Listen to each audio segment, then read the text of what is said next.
the Inbred Church of the Appalachians, where faith, incest, and hereditary evil became one curse. This is not a tale born from imagination. This is a hidden chapter of American history buried beneath the misty peaks of West Virginia, where a congregation chose isolation over salvation, and bloodlines became so intertwined that the very children born within those hills carried the marks of generations of forbidden unions. In the autumn of 1947, a young social worker named Eleanor Patterson received an assignment that would haunt her until her final breath. The West Virginia Department of Public Welfare had received troubling reports from the remote Greenbrier County, deep within the Appalachian Mountains. A community known locally as Hollow Creek had existed in almost complete isolation for nearly 80 years. The reports spoke of children with unusual physical characteristics, a church that held absolute power over its members, and families whose genealogical trees looked less like branches reaching outward and more like roots tangled upon themselves. Eleanor was 32 years old, a graduate of the University of Charleston, and had spent 6 years documenting poverty in rural communities. Nothing could have prepared her for what awaited in Hollow Creek. The journey itself was treacherous. The last paved road ended 12 miles before the settlement. Eleanor traveled the final stretch on a narrow dirt path carved into the mountainside, her government-issued vehicle struggling against the steep incline. The locals in the nearest town, Lewisburg, had warned her not to go. They spoke of Hollow Creek in hushed tones, calling it the place where God forgot to look. When Eleanor finally arrived, the scene before her seemed frozen in time. Wooden structures, weathered by decades of harsh mountain winters, lined a single unpaved street. There was no electricity, no telephone lines, no evidence of the modern world that existed just a few hours away. At the center of the settlement stood a church, larger than any other building, its white paint peeling, but its steeple still reaching defiantly toward the heavens. What struck Eleanor first were the faces. Children played in the dirt road, and as she stepped out of her vehicle, they stopped to stare. Their features were strikingly similar, as if the same face had been copied with slight variations across dozens of bodies. Prominent foreheads, closely set eyes, and jawlines that seemed either too pronounced or too receded. Some of the older children walked with pronounced limps. Others had hands with fewer fingers than nature intended. The founder of this community was a man named Ezekiel Whitmore. According to county records that Eleanor had reviewed before her journey, Whitmore had arrived in these mountains in 1868, just 3 years after the end of the Civil War. He was a former Confederate soldier from Virginia, deeply religious and deeply distrustful of the outside world. He brought with him his wife, Martha, his 3 sons, his 2 daughters, and a fervent belief that God had commanded him to establish a pure congregation, untainted by the corruption of modern society. Ezekiel Whitmore preached that the bloodline of his family had been blessed by the Almighty. He taught that mixing with outsiders would dilute this blessing, bringing spiritual and physical ruin upon his descendants. Within the first decade of settlement, marriages were arranged exclusively within the founding families. By the second generation, the options for partners had become dangerously limited. By the third generation, first cousins were wedding first cousins. By the fourth, the unions had become even closer. The church that Ezekiel built was called the Congregation of the Sacred Lineage. Its doctrine was simple but devastating. The purity of the bloodline must be preserved at all costs. Marriage to outsiders was not merely discouraged. It was declared a mortal transgression, punishable by permanent exile from the community and eternal damnation in the afterlife. For the residents of Hollow Creek, there was no world beyond those mountains. The congregation was their universe, and Ezekiel Whitmore and his descendants were their absolute authorities. Eleanor Patterson stood in that dirt road on that October afternoon in 1947, and she understood immediately that she had stumbled upon something far more disturbing than rural poverty.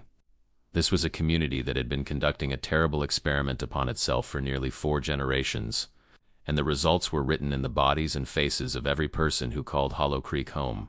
An elderly woman approached Eleanor with suspicion carved into every line of her weathered face. She introduced herself as Sister Agnes, and she demanded to know why an outsider had violated the sanctity of their settlement. Eleanor explained that she was from the state government, that she had come to assess the well-being of the children. Sister Agnes laughed, a sound without joy. The children of Hollow Creek, Sister Agnes declared, were blessed. They bore the marks of their sacred lineage. Any differences in their appearance or abilities were signs of God's special attention, not afflictions to be pitied by ignorant outsiders. Eleanor would spend 3 days in Hollow Creek during that first visit. What she documented would eventually reach the desks of state officials, medical professionals, and journalists. But the full truth of what had transpired in that mountain community, the depth of the tragedy that had unfolded across generations, would take years to fully emerge. The congregation of the sacred lineage had been hiding something far worse than unusual physical characteristics. Behind the doors of that white church and the records kept by successive generations of Whitmore leaders lay evidence of a systematic practice that had produced not just physical deformities but profound cognitive impairments, shortened lifespans, and a pattern of infant mortality that defied explanation without understanding. The true nature of the unions that produced those children, confira se J. inscrito nes canal. These hidden American histories are being erased, and only together can we ensure they are never forgotten. Subscribe now to witness the truths that others refuse to tell. The documentation that Eleanor Patterson gathered during her initial visit to Hollow Creek was disturbing enough to warrant a full investigation. By November of 1947, a team of 3 additional social workers and a physician from Charleston had joined her in the remote settlement. Dr. Harold Brennan, a general practitioner with 20 years of experience in Appalachian communities, had seen poverty and its effects on health throughout his career. He had never seen anything like Hollow Creek. The congregation had grown wary of the outsiders, but they could not prevent the investigation entirely. State law required cooperation with welfare assessments, and the current leader of the community, Pastor Jeremiah Whitmore, the great-grandson of the founder, grudgingly allowed limited access to the settlement. Dr. Brennan conducted examinations of 47 children under the age of 15. His findings painted a picture of systematic genetic deterioration. 18 of the children showed signs of developmental delays ranging from mild to severe. 23 exhibited physical anomalies including cleft palates, club feet, skeletal abnormalities, and heart murmurs. 11 had significant vision impairments. 8 had hearing loss. But it was the church records that revealed the true horror of what had transpired over the generations. Pastor Jeremiah Whitmore maintained what he called the Book of Lineages, a leather-bound volume that documented every birth, marriage, and passing within the congregation since its founding. Eleanor Patterson convinced him to allow her to examine this document, arguing that it would prove the community's claim of divine blessing. What the Book of Lineages revealed instead was a genealogical nightmare. The original Whitmore family had indeed arrived with 7 members in 1868. They were joined within the first year by 2 other families, the Carters and the Hensleys, who shared Ezekiel Whitmore's religious convictions and his distrust of the outside world. These 3 families, totaling 19 individuals, formed the entire founding population of Hollow Creek. By 1880, just 12 years later, the first generation of children born in Hollow Creek had reached marriageable age. The Book of Lineages recorded 6 unions that year. All 6 were between first cousins. The entries continued through the decades, and the pattern only intensified. By 1900, the community had grown to 73 members, but the genetic diversity had actually decreased. A significant portion of children born in the 1890s did not survive past their 5th year. The Book of Lineages recorded these passings with simple notations: "Return to the Lord," "Blessed innocence departed," or simply "taken." What the book did not record, but what Eleanor Patterson pieced together through careful analysis, was the true relationship between many of these unions. By the 1920s, the available marriage partners had become so limited that unions between half-siblings had become common. By the 1930s, there was evidence that even closer familial bonds had been breached. The congregation had developed an elaborate theological justification for these practices. Pastor Jeremiah Whitmore explained it to Eleanor with the sincere conviction of a true believer. He spoke of the biblical patriarchs, of Abraham and Sarah, who were half-siblings, of the necessity of preserving pure bloodlines in a corrupt world. He spoke of how God had created Adam and Eve as the only humans, and their children had necessarily married one another to populate the earth. If it was good enough for the creation of humanity, Whitmore argued, it was good enough for the congregation of the sacred lineage. Eleanor Patterson had studied enough history to recognize this argument. It had been used throughout centuries by royal families, by isolated communities, by anyone seeking to justify practices that the wider world recognized as harmful. But hearing it spoken with such conviction, in defense of the suffering she had witnessed in the faces of Hollow Creek's children, filled her with a combination of horror and profound sadness. The physical effects of generations of close familial unions were evident everywhere she looked, but the psychological and social effects were equally devastating. The children of Hollow Creek had no understanding of the outside world. They could not read beyond simple biblical passages. They had no knowledge of geography, science, or history beyond the boundaries of their valley. Many of the adults, products of these same unions, struggled with basic reasoning. They followed the instructions of their religious leaders without question, not because of deep faith alone, but because they lacked the cognitive capacity to envision alternatives. The women of Hollow Creek bore particular burdens. They were expected to marry young, often by age 14 or 15, and to produce as many children as possible to continue the sacred lineage. Many experienced multiple losses, their bodies giving birth to children who could not survive the genetic damage they carried.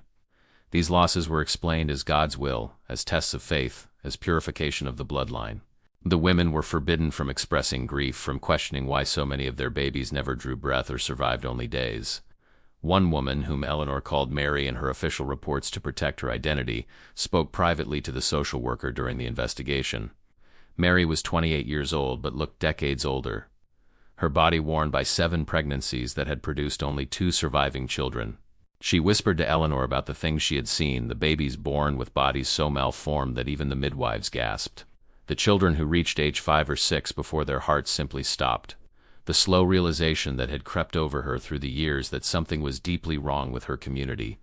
Mary had tried to speak to Pastor Whitmore about her concerns.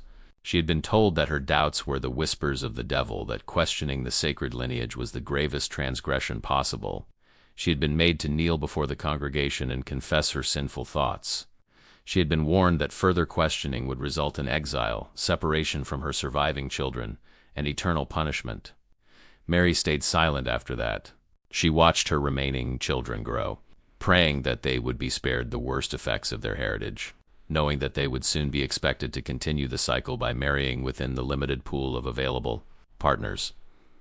Dr. Brennan compiled his medical findings into a report that he submitted to the West Virginia State Health Department in January of 1948. He recommended immediate intervention, including the removal of children from the community and criminal investigation of the leadership. His report used clinical language to describe what he called a systematic pattern of consanguineous unions, resulting in significant genetic deterioration across multiple generations. The response from state officials was not what Dr. Brennan or Eleanor Patterson had hoped for. The post-war period was a time of limited government resources and competing priorities. The remote location of Hollow Creek made intervention logistically difficult. There were concerns about religious freedom, about the rights of communities to live according to their beliefs. There were also, though no official would admit it publicly, concerns about the political implications of exposing such a community to national attention. The investigation was quietly closed in the spring of 1948. Eleanor Patterson received instructions to move on to other assignments. Dr. Brennan returned to his practice in Charleston. The children of Hollow Creek remained in their valley, continuing to bear the physical and psychological marks of their heritage. But the story did not end there. The documentation that Eleanor and Dr. Brennan had created would remain in government archives, waiting for a time when society was more willing to confront the truth of what had happened in those Appalachian mountains. The years following the 1948 investigation brought subtle changes to Hollow Creek, though the fundamental practices of the Congregation of the Sacred Lineage continued unabated. The outside world was beginning to encroach upon even the most isolated Appalachian communities. The construction of new highways brought travelers closer to the remote valleys. Electricity reached neighboring towns. Radio signals carried news of a world that was rapidly changing. Pastor Jeremiah Whitmore responded to these developments by drawing his congregation even further inward. He preached that the spreading modernization was evidence of the approaching end times, that the faithful must maintain their separation more vigilantly than ever. The marriages continued, the children continued to be born, and the physical evidence of generations of closed lineage continued to accumulate. By 1955, a new generation of social workers had inherited the case files from Eleanor Patterson's investigation. Among them was a young woman named Carol Hendricks, who had recently graduated from Marshall University with a degree in social work and a particular interest in isolated Appalachian communities. Carol requested permission to conduct a follow-up visit to Hollow Creek. Her supervisors initially refused, citing the sensitivity of the case and the lack of actionable findings from the previous investigation. Carol persisted.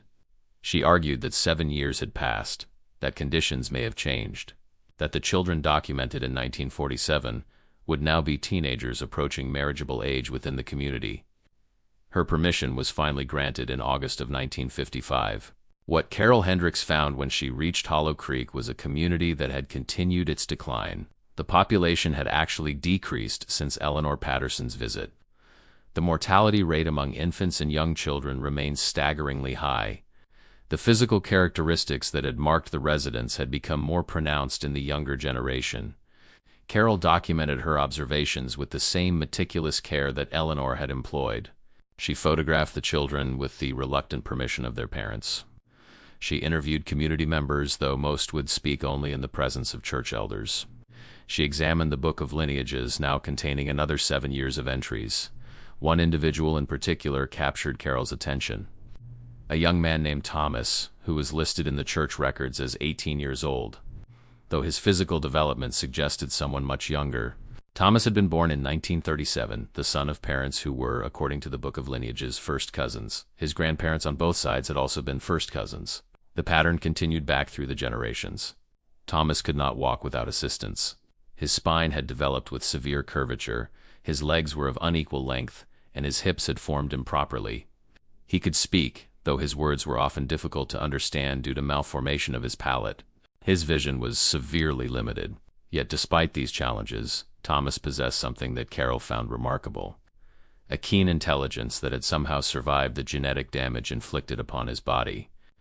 Thomas had taught himself to read beyond the simple biblical passages that were the extent of formal education in Hollow Creek. He had found discarded newspapers and magazines that occasionally made their way into the valley, carried by the rare visitor or discovered in the belongings of community members who had made trips to nearby towns. Through these fragments of the outside world, Thomas had begun to understand that life beyond the mountains was vastly different from what Pastor Whitmore described. More significantly, Thomas had begun to understand what had happened to him and to his community.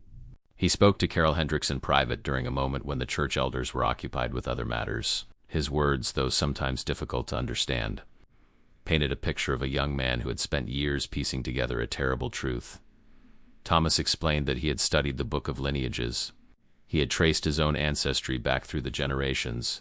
He had counted the names, noticed the patterns, recognized how the same handful of family lines appeared again and again in different combinations. He had watched his siblings and cousins struggle with the same physical and cognitive challenges that affected him.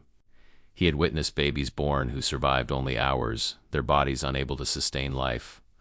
Thomas had reached a conclusion that no one in Hollow Creek was willing to speak aloud. The sacred lineage was not blessed. It was cursed, not by any supernatural force, but by the simple biological reality of what happened when family lines closed in upon themselves generation after generation.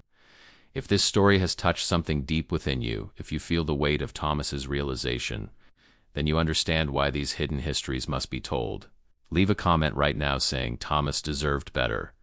Let your voice join with others who refuse to let these forgotten victims remain silent. Your comment is not just words, it is an act of recognition for all those who suffered in isolation. Carol Hendricks recorded Thomas's testimony in her official report. She recommended that he be removed from the community and provided with appropriate medical care and education. She recommended the same for numerous other children she had documented. She recommended criminal investigation of the church leadership for their role in perpetuating practices that had caused such documented harm. The response from state officials in 1955 was similar to the response in 1948. There were concerns about resources, about jurisdiction, about religious freedom. The Cold War was intensifying and government attention was focused on external threats rather than isolated domestic communities. The recommendations were filed away. Thomas remained in Hollow Creek. He would never leave those mountains. The 1960s brought profound changes to America. The civil rights movement challenged long-held assumptions about equality and human dignity. The Great Society programs expanded the role of government in addressing poverty and social welfare. A new generation of journalists and activists began exposing injustices that had long been hidden from public view. It was in this context that Hollow Creek finally received sustained outside attention. In the summer of 1963, a journalist named Robert Caldwell was researching a series of articles on poverty in Appalachia for a regional newspaper. His investigation led him to the archived case files from Eleanor Patterson's 1947 visit and Carol Hendricks's 1955 follow-up. What he read compelled him to make his own journey to the remote valley. Robert Caldwell was not a social worker bound by government protocols. He was not a physician constrained by professional ethics regarding patient privacy. He was a journalist with a mission to expose truth, and he possessed the resources and the platform to bring that truth to a wider audience. His arrival in Hollow Creek in September of 1963 coincided with a moment of crisis within the community. Pastor Jeremiah Whitmore had passed away 2 years earlier, and leadership had transferred to his son Ezekiel Whitmore II, named for the original founder. The younger Whitmore lacked his father's charisma and absolute authority. Dissent had begun to surface among some community members, particularly those who had lost multiple children and were beginning to question the promised blessings. Robert Caldwell found community members willing to speak with him in ways that previous visitors had not experienced. The stories they told were devastating. One elderly woman who had been young when Eleanor Patterson first visited recounted the births of 9 children, only 3 of whom had survived to adulthood. She described the physical characteristics of those who had passed, the struggles of those who survived, the exhaustion of a life spent in grief and labor. She spoke of her own parents who had been cousins and her grandparents who had been even more closely related. She spoke of the wedding she had been forced into at age 15, to a man who was both her cousin and her uncle's son, a relationship so tangled that even she could not fully articulate it. Another community member, a man in his 40s who had been born with significant cognitive impairment, spoke haltingly about his understanding that something was wrong with his community. He could not articulate the scientific reality, but he knew from observation that the children of Hollow Creek were different from the children he had glimpsed during rare trips to nearby towns. He knew that the suffering he saw was not normal. Robert Caldwell also located Thomas, now 26 years old, still unable to walk independently, still possessed of the keen intelligence that Carol Hendricks had noted 8 years earlier. Thomas had continued his private education through whatever materials he could obtain. He had developed a sophisticated understanding of genetics pieced together from encyclopedia entries and discarded scientific magazines. He understood, in terms that would satisfy any medical professional, exactly what had happened to him and his community. Thomas spoke to Robert Caldwell for hours over several days. He provided names, dates, and relationships. He drew genealogical charts that illustrated the tangled web of unions that had produced his generation. He described the physical and cognitive effects he had witnessed, the patterns of mortality, the progression of deterioration across generations. Thomas also spoke of the psychological effects that no previous investigator had fully documented. He described the shame that permeated the community, the unspoken understanding that something was deeply wrong, the theological explanations that were repeated endlessly to paper over the visible evidence of biological reality. He described the absolute authority of the church leadership, the punishment inflicted upon those who questioned, the exile that awaited anyone who attempted to leave. Most heartbreakingly, Thomas described the children of his generation who had already begun marrying and producing offspring of their own. The pattern was continuing. The 6th generation from the original founders was now being born, carrying genetic damage that had accumulated across more than 90 years of close lineage. Robert Caldwell published his series of articles in October of 1963. The response was immediate and intense. State officials who had ignored previous reports could no longer maintain their inaction in the face of public scrutiny. A formal investigation was launched in November of 1963. Medical professionals, social workers, and law enforcement descended upon Hollow Creek in numbers that the community had never witnessed. The investigation documented 112 living residents. Of these, 87 showed physical evidence of genetic deterioration resulting from consanguineous unions. 63 exhibited cognitive impairment ranging from mild to severe. The Book of Lineages was seized as evidence and subjected to detailed genealogical analysis. The analysis confirmed what Thomas had discovered through his own research. By the 4th generation, virtually every child born in Hollow Creek was the product of unions that would be considered inappropriate by any standard outside the community.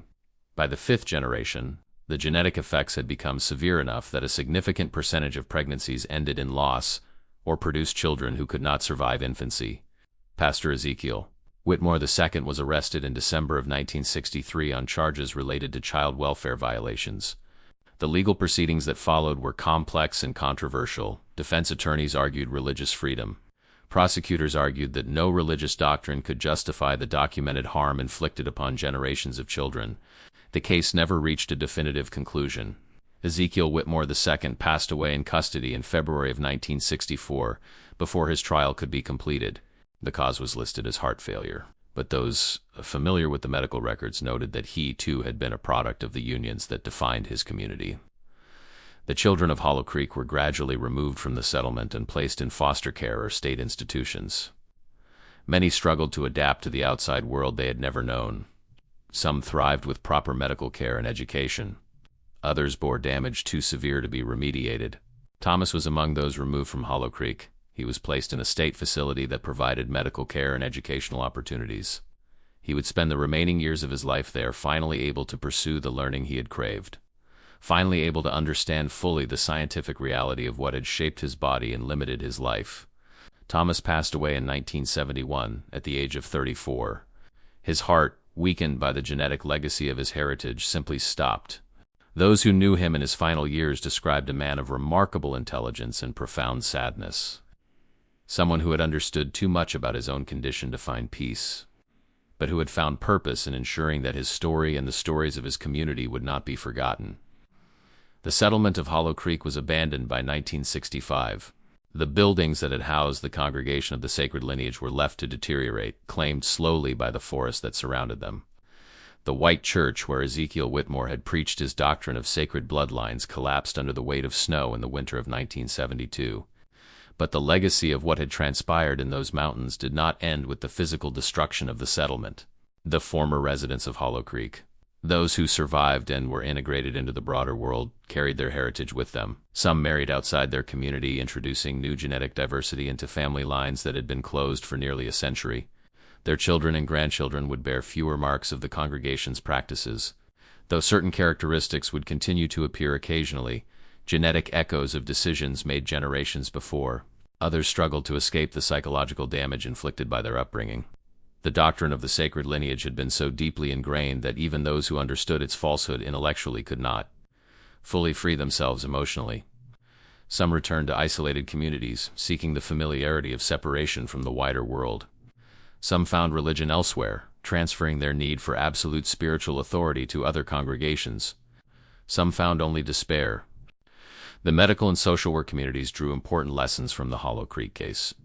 The documentation gathered by Eleanor Patterson, Carol Hendricks, and the investigators of 1963 became case study material for professionals training to work with isolated communities. The genetic analysis of the Whitmore lineage contributed to scientific understanding of the effects of consanguinity across multiple generations. Perhaps most significantly, the Hollow Creek case helped establish legal and ethical frameworks for intervention in communities where cultural or religious practices were causing documented harm to children. The tension between religious freedom and child welfare, which had allowed state officials to ignore earlier reports, was re-examined in light of what had been allowed to continue for so long in those Appalachian mountains. The congregation of the sacred lineage was not unique. Similar communities had existed and continue to exist in isolated pockets throughout America and around the world.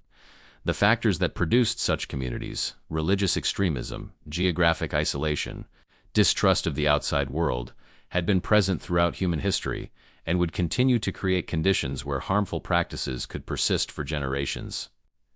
What made Hollow Creek significant was the completeness of its documentation. The testimony of Eleanor Patterson, Carol Hendricks, Robert Caldwell, the medical professionals, and most importantly the survivors themselves, created a record that could not be ignored or forgotten. Mary, the woman who had confided in Eleanor Patterson during the original investigation, survived to see her grandchildren born outside the community. She lived until 1978, spending her final years in a small apartment in Charleston, West Virginia, far from the mountains that had defined her early life. Before her passing, she gave an extended interview to a researcher documenting the history of isolated Appalachian communities. In that interview, Mary spoke of the weight she had carried throughout her life. She spoke of the children she had lost, the suffering she had witnessed, the years of silence she had endured. She spoke of the moment when outsiders finally came and the community was finally exposed to the judgment of the wider world. She spoke of the grief and the relief that had mingled together, the loss of everything she had known combined with the freedom from a burden she had carried since childhood. Mary's final words in that interview captured something essential about the tragedy of Hollow Creek. She said that the saddest thing was not what had happened to the bodies of the congregation's children. The saddest thing was what had happened to their souls. They had been taught that their suffering was holy, that their deformities were blessings, that their shortened lives were evidence of God's special attention. They had been denied the simple human understanding that they were victims of choices made by others, choices that should never have been made, choices that could have been stopped at any point if only the outside world had been willing to see and to act. The mountains of West Virginia still hold their secrets. The valley where Hollow Creek once stood has been reclaimed by forest, the foundations of buildings barely visible beneath decades of growth. Occasionally, a researcher or a journalist will make the journey to the site, attempting to locate physical evidence of what once existed there. They find little.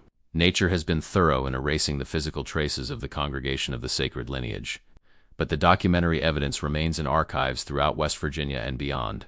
The photographs taken by Eleanor Patterson and Carol Hendricks, the genealogical analysis of the Book of Lineages, the medical reports documenting generation after generation of genetic deterioration, all of these survive as testament to what was allowed to happen in those isolated mountains. The story of Hollow Creek is not merely a historical curiosity, it is a warning about the consequences of isolation, of unchecked religious authority, of the human capacity to rationalize harm in the name of belief. It is a reminder that evil does not always announce itself with dramatic villainy. Sometimes it grows quietly, generation after generation, hidden from view, justified by theology, enabled by the indifference of those who could have intervened but chose not to see. The Inbred Church of the Appalachians, where faith, incest, and hereditary evil became one curse. These words capture a reality that unfolded across nearly a century in an American valley that most people will never know existed. The children who were born and suffered and perished in Hollow Creek deserved better. They deserved a world that would not allow such practices to continue unchecked. They deserved the intervention that came too late for so many. Their story is now told. Let it serve as witness to what was, and as warning against what must never be allowed to happen again. If you watched until this moment, then you have walked through the shadows of Hollow Creek, alongside the forgotten souls who lived and suffered there. You have witnessed a truth that most would prefer to remain buried. If you are still here, you are not merely a viewer. You are a witness. Leave a comment right now saying, "I watched until the end." Let me know who you are so I can recognize those who truly appreciate these hidden histories. Your presence here matters. If this story moved you, if it opened your eyes to chapters of history that deserve to be remembered, then subscribe to this channel. Hit the notification bell so you never miss another revelation. These stories exist because you choose to watch them, to share them, to ensure they are never forgotten. Give this video a like if you believe these voices deserve to be heard. Your like tells the algorithm that this content matters, that history should not be erased by indifference. And finally, share this video with someone who needs to see it. Share it with someone who believes they know American history, who thinks they understand the darkness that can grow in isolated places. Share it because some truths are too important to keep to ourselves. The mountains still stand. The valleys still hold their secrets. And as long as there are those willing to look, willing to listen, willing to remember, the forgotten victims of places like Hollow Creek will never truly be silenced. Until the next hidden history is revealed, remember, the past is never truly past. It echoes through generations, shaping the present in ways we are only beginning to understand.